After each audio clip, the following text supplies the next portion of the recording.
جی میں ہوں آپ کا ہوسٹ میاں ظہور. آج ہم بات کریں گے ڈاکٹر عامر لیاقت حسین جو رکن قومی اسمبلی ہیں کراچی سے. ان کی جو تیسری شادی ہوئی تھی لودھراں کے علاقے ڈھانوراں میں دانیہ شاہ سے.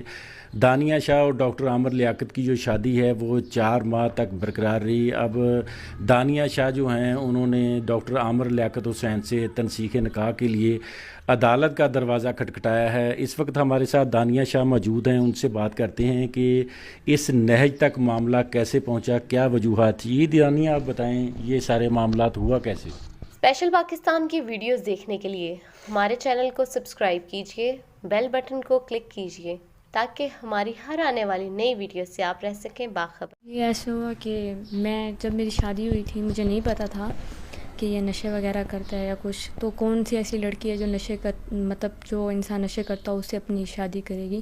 ہم تو ویسے بھی ہماری سیدھی سادی فیملی ہے, کوئی ہماری فیملی میں نشے وغیرہ کوئی ایسا سین نہیں ہے. تو یہ نشے وغیرہ ہمیں بعد میں پتہ چلا جب یہ کرتا تھا. تو میں نے اس کو بولا کہ تم نشے چھوڑ دو میں آ جاتی ہوں. یہ کہتا ہے میں اپنی پوری دنیا چھوڑ سکتا ہوں کہ میں نشے نہیں چھوڑوں گا. تو کون سی عورت ہے جو نشے بھی خود چلے ایٹ لیسٹ خود کرے کوئی مسئلہ نہیں, لیکن دوسروں کو تو نہیں کروانا نا, دوسروں کی زندگی تو برباد نہیں کرے نا. آپ ظاہر بات ہے آپ دیکھ رہے ہیں میں کروں گی تو میں بچوں گی, دوسرے دن میں مر جاؤں گی. مجھے میری زندگی سے پیار ہے, مجھے بہن بھائیوں سے پیار ہے, اس کو اپنی زندگی سے پیار نہیں ہے تو وہ کرے, اس کی اپنی لائف ہے. لیکن میں تو نہیں برداشت کر سکتی. میں اتنی کم عمری میں آپ کے ساتھ ڈاکٹر عامر لیاقت حسین نے کراچی سے لودھراں آ کر شادی کی. تو شادی سے پہلے کیا کیا سہانے خواب تھے جو آپ کو دکھائے گئے پورے نہیں ہوئے؟ اس نے بولا تھا کہ میں گھر دوں گا 11 لاکھ کا, گاڑی دوں گا, اور حق میں ہے 2.5 لاکھ جو کہ نہیں دی, اور گھر وغیرہ گاڑی وغیرہ یہ بھی نہیں دی. بس نام کی تھی.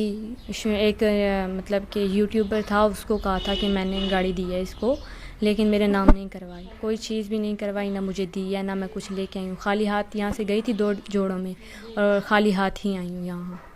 بس یہ ہے کہ بہن کا اس نے سامان بولا تھا وہ لے کے آئی تھی. پہلے اس نے مجھ سے لڑائی کی تھی, پھر میں اس کو منا کے صلح صلاح سے پھر میں آئی تھی گھر. اچھا جی, آپ کی جو لڑائی ہے شادی کے کتنے عرصے بعد آپ کی شروع ہو گئی تھی؟ شادی کے دوسرے دن. اچھا, دوسرے دن ہی آپ کو مارنا شروع کر دیا؟ دوسرے دن یوں ہوا تھا کہ میں اپنی بہن بھائیوں کے لیے رو رہی تھی. ظاہر بات ہے میں چھوٹی ہوں, اپنے بہن بھائیوں کے لیے میں مطلب ظاہر بات ہے اپنے بہن بھائیوں کے لیے روں گی. اتنی دور جو چلی گئی ہوں, یہ بہاولپور میں کراچی, تو میں تھوڑا سا رو رہی تھی. اس نے پوچھا کس کے لیے رو رہی ہو, میں نے کہا امی ابو کے لیے. تو وہ گندی گندی گالیاں دینے لگ گیا, بدتمیزی کرنے لگ گیا. اس کو حالانکہ پتہ ہے میں نہ سمجھ ہوں, مجھ میں اتنی سمجھ نہیں ہے, یہ میرے ساتھ رہا بھی ہے, اس کو اچھی طرح پتہ ہے, لیکن پھر یہ مجھ پہ غلط الزام لگاتا تھا. خود بیچ کے نا مجھے اپنے نوکروں کے ساتھ ہی بھیجتا تھا. اس کا ایک علی ہے, نوکر ہے اس کا, ملازم ہے, تو وہ میرے ساتھ اکثر گاڑی میں جاتا تھا, اکثر جاتا تھا. کبھی میں اکیلی نہیں گئی, اور ویسے بھی ہماری فیملی میں یہ نہیں ہے کہ اکیلا بندہ گھر سے باہر جائے, کبھی بھی نہیں. یا میرا بھائی میرے ساتھ جائے گا یا میری امی جائے گی میرے ساتھ. ہماری فیملی میں ایسا نہیں ہے کہ کوئی اکیلا جائے, اور بس یہی ہے. اچھا, اس کے نوکر جو آپ کے ساتھ جاتے تھے وہ کیا وجہ, ان کو اعتماد نہیں تھا یا کیا کوئی اور وجہ تھی؟ اصل میں خود بھی ڈرتی تھی. میں پہلے اس کے نوکروں کے ساتھ بھی نہیں جاتی تھی. اس کے نوکر کی ایک بیوی تھی جو ابھی نیوز میں بھی آئی تھی, تو میں نے فرسٹ ٹائم ان کو بلایا تھا, صحیح ہے. تو وہ مجھے سب چیزیں دلانے لے کے گئی تھی, سب چیزیں دلا کے لے کے آئی تھی. پھر اس کے بعد اس نے کہا کہ بھائی میرے اس کے ساتھ چلی جاؤ, نوکر کے ساتھ, ثاقب کے ساتھ سیکنڈ ڈے. چلو میں نے کہا چلو ٹھیک ہے, پھر میں چلی جاتی ہوں. اس کے اعتماد کے ہوں گے, میں نے تو اس پہ اعتبار کیا تھا نا, میں تو ایسے تو نہیں. تو میں نے کہا یہ سنبھالے گا کیونکہ اس کے نوکر ہیں سب کچھ, تو میں اس کے ساتھ بھی چلی گئی. تو پھر اس کا ایک اور نوکر تھا جو میرے ساتھ ٹھہرایا ہوا تھا, علی, اس کے ساتھ آنا جانا زیادہ تھا میرا. اور بس غلط الزام بھی بہت لگا رہا ہے, فیک چیزیں بھی بہت بنوا رہے ہیں. اور کافی ظاہر بات ہے جب میں گھر سے آئی ہوں تو وہ مجھ پہ ہر الزام لگائے گا. نہیں, غلط الزام وہ اپنے ملازموں کے ذریعے لگا رہا ہے یا کسی اور کے ذریعے؟ یہ تو میں بتاؤں, یہ اپنے نوکروں کے کہنے پہ بہت چلتا ہے. ایک اس کا فضیل ہے, اس کے کہنے پہ بہت چلتا ہے, اور بھی کافی نوکر ہیں جن کے کہنے پہ یہ بہت ہی زیادہ چلتا ہے, بہت زیادہ چلتا ہے. میری تو کوئی حیثیت ہی نہیں تھی, مجھے ایسے لگتا تھا میں ملازمہ ہوں اور وہ مالک ہے اور میں ملازمہ ہوں. نوکروں کی کیا ایسی مجبوری ہے, جو کیا ایسی گدڑ سنگھی ان کے ہاتھ میں ہے, وہ نوکروں کے ہاتھوں مجبور ہے. نوکروں سے نشے جو منگواتا ہے تو ظاہر بات ہے نا, وہ پھر کہتے ہیں نا جو چیز انسان کے ہاتھ میں ہو تو وہ اسی وجہ سے ان کی بات مانتا ہوگا جن سے نشے منگواتا ہوگا. نشے کی حالت میں وہ کوئی اور لڑکیوں کے ساتھ بھی تعلقات رکھتا تھا یا کوئی ایسی کیا حرکات کرتا تھا؟ مجھے بھیج دیتا تھا باہر، صحیح ہے، کہتا تھا دوستوں کے ساتھ جاؤ، یہ وہ، مطلب باقی کی ساری باتیں بعد میں، پہلے وہ کر لینا، تو شروعات وہ کر لیں، پھر میں اس کے بعد تفصیل دوں گی، پورے بیان دوں گی جو بھی ہوگا. اچھا، مطلب دوستوں کے ساتھ، اپنے دوستوں کے ساتھ مجبور کر کے بھیجتا تھا آپ کو؟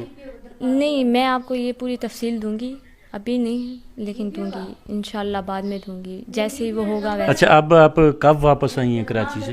میں آئی تھی رمضان سے پہلے آئی تھی. رمضان کی جو پہلے 26 تاریخ تھی نا، اب یہ کون سا، مجھے آئے ہوئے 1 مہینہ اور 13-14 دن ہو رہے ہیں. اچھا، 1 مہینہ 13-14 دن ہو گئے ہیں.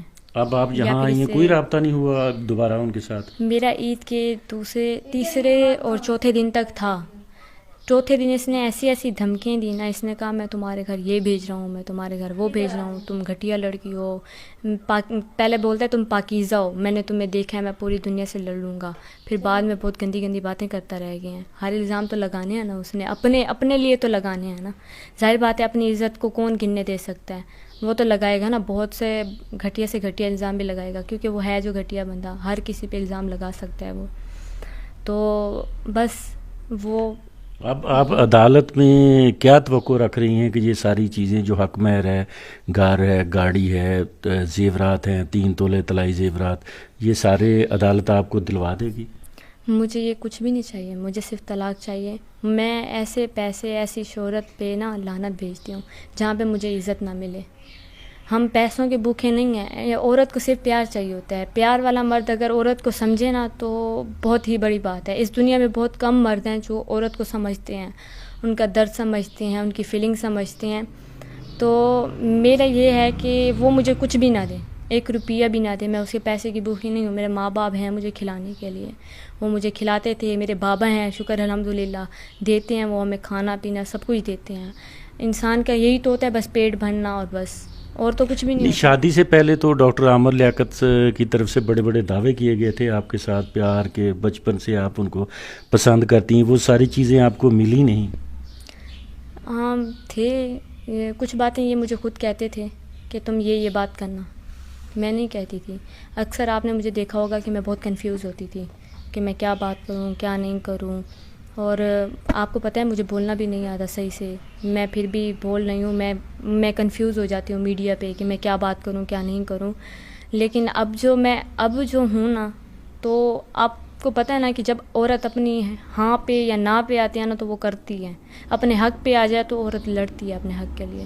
تو بس میں ان سے کبھی بھی کسی چیز کی توقع نہیں رکھتی اب سے.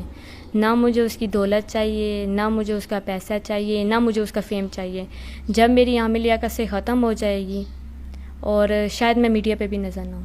اچھا، سب سے زیادہ آپ کو جو نفرت ہوئی ہے کس کردار سے ہوئی ہے؟ سب سے زیادہ اس کردار پہ آئی ہے کہ نعوذ باللہ وہ اپنے آپ کو خدا سمجھتا تھا. کہتا تھا نعوذ باللہ اللہ میاں بھی نیچے آ جائے نا تو بھی میں اس کی بات نہ مانوں. یہ دعویٰ ڈاکٹر عامر لیاقت کرتا تھا؟ جی. حالانکہ وہ اتنے ان کے پاس ہر قسم کا نالج ہے، مطلب ان کے پاس اتنی نالج ہے کہ شاید میں کہتی ہوں کسی کے پاس بھی نہ ہو. لیکن وہ ایسے جب اس بندے کو عورت کی ذات عزت کا بھی نہیں پتہ تو اس انسان کے پاس کیسے نالج ہوگی؟ وہ قرآن پاک کیسے پڑھا ہوا ہوگا؟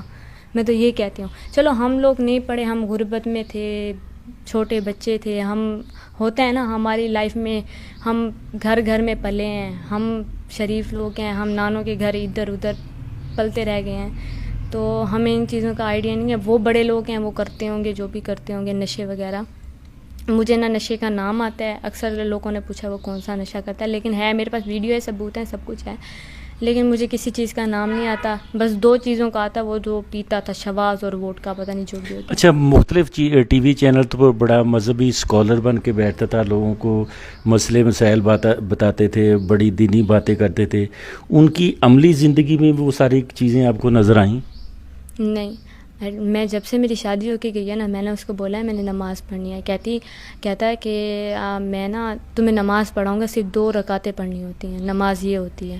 میں نے کہا اچھا وہی پڑھا دیں. پھر لڑتا تھا مجھ سے، نماز بھی نہیں پڑھتا تھا جب سے میں گئی ہوں. باقی کی تفصیل تو میں دوں گی، سب چیزیں دوں گی، لیکن ابھی کے لیے اتنا بہت ہے.